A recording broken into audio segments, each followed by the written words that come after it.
ಪ್ರತಿ ಟನ್ ಕಬ್ಬಿಗೆ 3,300 ರೂಪಾಯಿ ದರವನ್ನ ನಿಗದಿ ಮಾಡಬೇಕು ಅಂತೇಳಿ ಈಗಾಗಲೇ ಚರ್ಚೆ ಆಗ್ತಾ ಇತ್ತು. ಈಗ ದರ ನಿಗದಿ ಕೂಡ ಆಗಿದೆ. ಸಾಕಷ್ಟು ಗೊಂದಲಗಳಿದೆ. ಅದ್ರ ಮಧ್ಯಾಹ್ನ ರೈತರು ಸಂಭ್ರಮ ಕೂಡ ಪಟ್ಟಿದ್ದಾರೆ. ಈ ಸಭೆಗೆ ಸಂಬಂಧಪಟ್ಟಂತೆ ಬೆಳಗಾವಿಯ ಗುಡ್ಲಾಪುರದಲ್ಲಿ ಅನ್ನದಾತರು ಸಭೆ ಕರೆದಿದ್ದಾರೆ. ಸಭೆಯಲ್ಲಿ ಸಕ್ಕರೆ ಸಚಿವ ಶಿವಾನಂದ ಪಾಟೀಲ್ ಅವರು ಕೂಡ ಭಾಗಿಯಾಗಿರೋದು. ಮುಗಳಕೋಡದ ಜಿಡ್ಗಾ ಮಠದ ಮುರುಘರಾಜೇಂದ್ರ ಶ್ರೀ ಅವರು ಕೂಡ ಭಾಗಿಯಾಗಿದ್ದಾರೆ ಸಭೆಯಲ್ಲಿ. ರೈತ ಮುಖಂಡ ಚೂನಪ್ಪ ಪೂಜಾರಿ ಅವರ ನೇತೃತ್ವದಲ್ಲಿ ನಡೀತಾ ಇರುವಂತಹ ಸಭೆ. ಯಾಕೆಂದ್ರೆ ಇಲ್ಲಿ ನಿನ್ನೆ ಸಿದ್ದರಾಮಯ್ಯನವರು ಒಂದು ಘೋಷಣೆಯನ್ನ ಮಾಡಿ ಸಭೆಯ ನಂತರದಲ್ಲಿ 3,250 ರೂಪಾಯಿ ಸಕ್ಕರೆ ಕಾರ್ಖಾನೆಯ ಮಾಲೀಕರು ಕೊಡ್ತಾರೆ. ಅದಕ್ಕೆ 50 ರೂಪಾಯಿ ಸೇರಿಸಿ ನಾವು ಕೊಡ್ತೀವಿ. ಅಲ್ಲಿಗೆ 3,300 ರೂಪಾಯಿ ರೈತರಿಗೆ ಪ್ರತಿ ಟನ್ಗೆ ಸಿಗುತ್ತೆ ಅಂತ ಕಬ್ಬು. ಆದ್ರೆ ಅಲ್ಲಿ ಸಾಕಷ್ಟು ಗೊಂದಲಗಳು ಏರ್ಪಟ್ಟಿದೆ. 11.25 ರಿಕವರಿಗೆ ಮಾತ್ರ ಇದು 3,250 ರೂಪಾಯಿ. ತದನಂತರದಲ್ಲಿ ಯೋಗೇಶ್ ಪಾಟೀಲ್ ಅವರು ಹೇಳ್ತಾ ಇದ್ರು, ಸಕ್ಕರೆ ಕಾರ್ಖಾನೆಯ ಮಾಲೀಕ ಅವ್ರು ಹೇಳಿದ್ದು ನಾವು 3,200 ಕೊಡ್ತೀವಿ ಅಂತ ಒಪ್ಕೊಂಡಿದ್ದೀವಿ, 250 ಅಲ್ಲ ಅಂತ. ಹಾಗಾಗಿ ಸಾಕಷ್ಟು ಗೊಂದಲಗಳು. ಇದೆಲ್ಲದ್ರ ಬಗ್ಗೆ ಕೂಡ ಮತ್ತಷ್ಟು ಸಭೆಯನ್ನ ನಡೆಸೋದ್ರ ಮೂಲಕ ಒಂದು ಕ್ಲಾರಿಟಿ ತೆಗೆದುಕೊಳ್ಳೋದಕ್ಕೆ ಅಂತ ರೈತರು ಸಭೆಯನ್ನ ನಡೆಸ್ತಾ ಇದ್ದಾರೆ. ರೈತ ಮುಖಂಡ ಚೂನಪ್ಪ ಪೂಜಾರಿ ಅವರ ನೇತೃತ್ವದಲ್ಲಿ ಬೆಳಗಾವಿಯ ಗುಡ್ಲಾಪುರದಲ್ಲಿ ಅನ್ನದಾತರ ಸಭೆ ನಡೀತಾ ಇದೆ. ಯಾಕೆಂದ್ರೆ ಒಂದು ಕ್ಲಾರಿಟಿ ಬೇಕು. ಇಲ್ಲಿ ಬೆಳಗಾವಿ, ಬಾಗಲಕೋಟೆ, ವಿಜಯಪುರ ಸೇರಿದಂತೆ ಬೇರೆ ಬೇರೆ ಭಾಗದ ರೈತರಿದ್ದಾರೆ. ಹಾಗಾಗಿ ಕೆಲವೊಬ್ಬರಿಗೆ ಮಾತ್ರ, ಕೆಲವು ಭಾಗದ ರೈತರಿಗೆ ಮಾತ್ರ ಅನ್ವಯ ಆಗುತ್ತೆ ಅಂತಾರೆ. ಬಟ್ ಇದು ರಾಜ್ಯದಾದ್ಯಂತ ಅನ್ವಯ ಆಗುತ್ತೆ ಅಂತ ಸಿಎಂ ಸಿದ್ದರಾಮಯ್ಯನವರು ಹೇಳಿದ್ದಾರೆ. ಹೀಗಾಗಿ ರೈತರಿಗೆ ಗೊಂದಲ ಇದೆ. ಕನ್ಫ್ಯೂಸ್ ಮಾಡಿಬಿಟ್ರಾ ಅಂತ ಮೀಟಿಂಗ್ನಲ್ಲಿ. ಹಾಗಾಗಿ ಮತ್ತೊಂದು ಸಭೆಯನ್ನು ನಡೆಸ್ತಾ ಇರೋದು. ಈ ಒಂದು ಸಭೆಯಲ್ಲಿ ಈಗ ಸಕ್ಕರೆ ಸಚಿವ ಆಗಿರುವಂಥ ಶಿವಾನಂದ ಪಾಟೀಲ್ ಅವರು ಕೂಡ ಭಾಗಿಯಾಗಿದ್ದಾರೆ. ಮತ್ತೆ ಮುರುಘರಾಜೇಂದ್ರ ಶ್ರೀಗಳು ಕೂಡ ಭಾಗಿಯಾಗಿದ್ದಾರೆ. ನೋಡೋಣ, ರೈತರಿಗೆ ಸಂಬಂಧಪಟ್ಟಂತೆ ಯಾವತ್ತೂ ಯಾವ ವಿಚಾರಕ್ಕೂ ಕೂಡ ಅನ್ಯಾಯ ಆಗಬಾರ್ದು ಅನ್ನೋದು ಪ್ರತಿಯೊಬ್ಬರ ಅಭಿಪ್ರಾಯ ಆಗಿರುತ್ತೆ. ಆದ್ರೆ ಇಲ್ಲಿ ಮೀಟಿಂಗ್ನಲ್ಲಿ ಅಥವಾ ತದನಂತರ ಆದಂಥ ಆ ದರ ನಿಗದಿ ಮಾಡೋ ಸಂದರ್ಭದಲ್ಲಿ ಏನಾದರೂ ಗೊಂದಲಗಳಾಗೋಯ್ತಾ, ರೈತರನ್ನ ಕನ್ವಿನ್ಸ್ ಮಾಡೋದ್ರ ಬದಲು ಕನ್ಫ್ಯೂಸ್ ಮಾಡಿಬಿಟ್ರೆ, ಹೀಗೆಲ್ಲ ಚರ್ಚೆಗಳಾಗ್ತಾ ಇದೆ. ಒಂದು ಕ್ಲಾರಿಟಿ ಬೇಕು. ರೈತರು ಒಟ್ಟಾಗಿದ್ದಾರೆ. ಈಗ ಸಭೆ ಕೂಡ ನಡೀತಾ ಇದೆ. ಮತ್ತೊಂದು ಸುತ್ತಿನ ಸಭೆ ಇದೆ. ಇನ್ಮೇಲೆ ಯಾರು ಮಂಜು ಕಿರಣ್ ಅಣ್ಣಾಜಿಗೆ ಸಂಘಕ್ಕೆ ಅಂದಾಗ ನೀವೇನು ಹೇಳ್ತೀರಾ, ಜೈ ಅಂತೀರಲ್ವಾ, ಅದು ಬರೀ ರಾಜಕೀಯ ಪಕ್ಷಕ್ಕೆ ಸರಿ. ಹೋರಾಟ ಚಳವಳಿ ಏನಾದ್ರೆ ಜಯವಾಗಲಿ ಅಂತ. ಏನ ಕರ್ನಾಟಕ ರಾಜ್ಯ ರೈತ ಸಂಘಕ್ಕೆ, ರೈತರ ಹೋರಾಟಕ್ಕೆ ಸೂಪರ್. ಇನ್ಮೇಲೆ ಯಾರು ಮಂಜು ಕಿರಣ್ ಅಣ್ಣಾಜಿಗೆ ಸಂಘಕ್ಕೆ ಅಂದಾಗ ನೀವೇನು ಹೇಳ್ತೀರಾ, ಜೈ ಅಂತೀರಲ್ವಾ, ಅದು ಬರೀ ರಾಜಕೀಯ ಪಕ್ಷಕ್ಕೆ ಸರಿ. ಹೋರಾಟ ಚಳವಳಿ ಏನಾದ್ರೆ ಜಯವಾಗಲಿ ಅಂತ. ಏನ ಕರ್ನಾಟಕ ರಾಜ್ಯ ರೈತ ಸಂಘಕ್ಕೆ, ರೈತರ ಹೋರಾಟಕ್ಕೆ ಸೂಪರ್. ಪ್ರತಿನಿಧಿ ಶ್ರೀಧರ್, ಈಗ 3,300 ರೂಪಾಯಿ ಒಂದು ಟನ್ಗೆ ಬೆಲೆ ಅನ್ನೋದು ಫಿಕ್ಸಾ?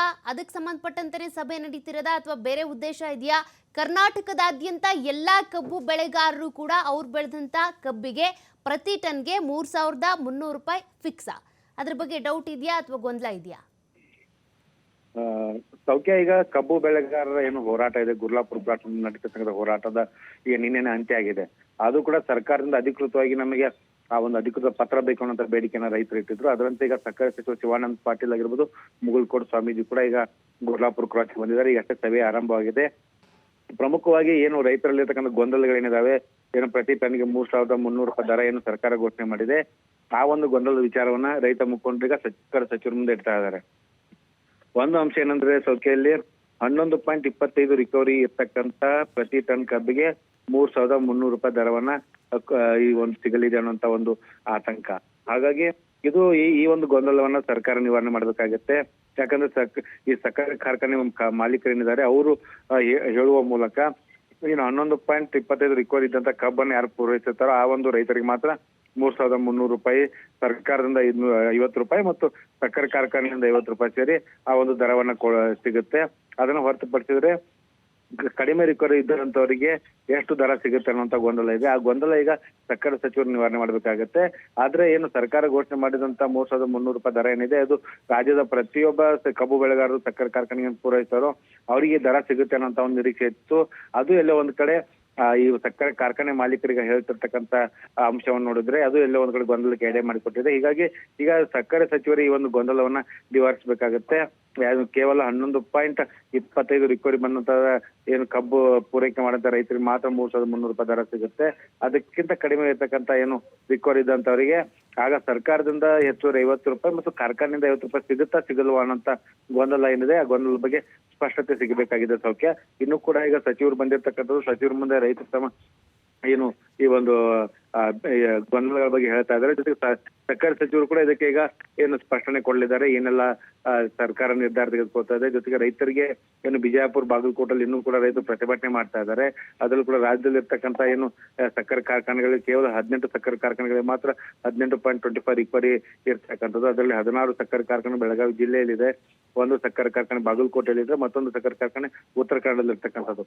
ಹಾಗಾಗಿ ಈ ಒಂದು ಗೊಂದಲಗಳಿಗೆ ಈಗ ಸರ್ಕಾರ ಯಾವ ರೀತಿ ಒಂದು ಸ್ಪಷ್ಟನೆ ಕೊಡುತ್ತೆ, ಸರ್ಕಾರದ ಪ್ರತಿನಿಧಿಯಾಗಿ ಬಂದಿರತಕ್ಕಂಥ ಸಕ್ಕರೆ ಸಚಿವರು ಒಂದು ಈಗ ರೈತರಿಗೆ ಸಿಎಂ ಘೋಷಣೆ ಮಾಡಿದಂತ 3,300 ಏನ್ ದರದ ಏನು ಅಧಿಕೃತ ಆದೇಶ ಪ್ರತಿಯನ್ನು ಅವ್ರಿಗೆ ಕೊಡ್ಲಿದ್ದಾರೆ. ಅದರ ಜೊತೆಗೆ ಈ ಎಲ್ಲಾ ಗೊಂದಲಗಳಿಗೆ ಯಾವ ರೀತಿ ಪರಿಹಾರ ಕಂಡುಕೊಳ್ಬೇಕು ಅನ್ನೋ ವಿಚಾರ ಕೂಡ ಈಗ ಸಕ್ಕರೆ ಸಚಿವರು ಸ್ಪಷ್ಟಪಡಿಸಿದ್ದಾರೆ.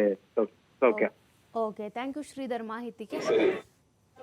ಒಂದೇ ವೇದಿಕೆ ಮೇಲೆ ತಂದೆ ನಮ್ಮ ಚಿನ್ನಪ್ಪ ಪೂಜಾರಿಯರ ನೇತೃತ್ವದ ರೈತರಿಗಾಗಿ ತನ್ನ ಬದುಕನ್ನೇ ಸಮರ್ಪಣೆ ಮಾಡಿಕೊಂಡಿರ್ತಕ್ಕಂಥ ಯುವ ಸಂತರಾಗಿರ್ತಕ್ಕಂಥ ಪರಮ ಪೂಜೆ ಶಶಿಕಾಂತ್ ಗುರುಜಿ ಅವರಿಗೆ ಸರ್ ಜೋರಾಗಿ ಚಪ್ಪಾಳೆಯನ್ನು ತಕ್ಕ ಮುಖಾಂತರ ಅಭಿನಂದಿಸೋಣ. ರೈತರಿಗೋಸ್ಕರ ತನ್ನ ಬದುಕನ್ನ, ತನ್ನ ಉಸಿರನ್ನ, ತನ್ನ ರಕ್ತವನ್ನ ಸುರಿಸಿರ್ತಕ್ಕಂಥ ರೈತ ನಾಯಕ ಶಿವನಪ್ಪ ಪೂಜೆ 8ನೇ ದಿನಕ್ಕೆ ಶ್ರೀಗಳು ಮಾತನಾಡಿದ್ರು. ಅಪ್ಪಾಜಿಯವರ ಮಾತಿನಂತೆ 9ನೇ ದಿನಕ್ಕೆ ನಾವೆಲ್ಲರೂ ಗುಲಾಲನ್ನ ಹಚ್ಕೊಂಡಿದ್ದೀವಿ. ಪರಮ ಪೂಜ್ಯ ಶ್ರೀಗಳವರಿಗೆ ಎರಡೂ ಕೈಗಳನ್ನ ಮೇಲೆತ್ತಿ ಜೀವನದಲ್ಲಿ 8ನೇ ದಿನಕ್ಕೆ